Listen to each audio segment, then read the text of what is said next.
करती है क्या? अच्छा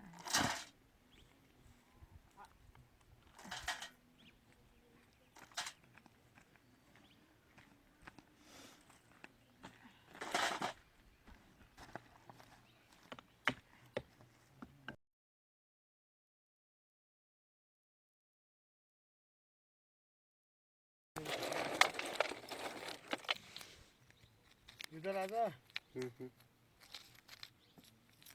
ठिकाने बिगाने नाम ही कहाँ पहुँचे? हम लोग एक बार वहाँ देख के आए थे। इधर ही जाओ मनी।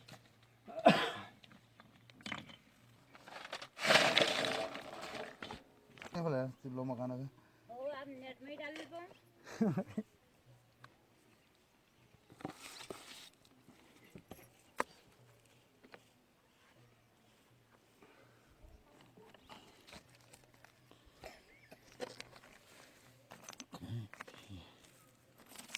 आप सही कह रहे हैं।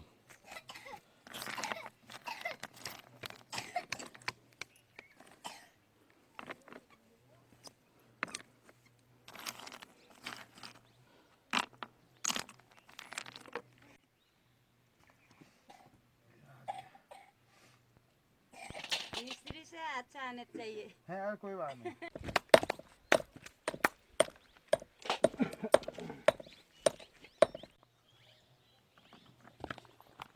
आप हल्द्वानी रहते हैं?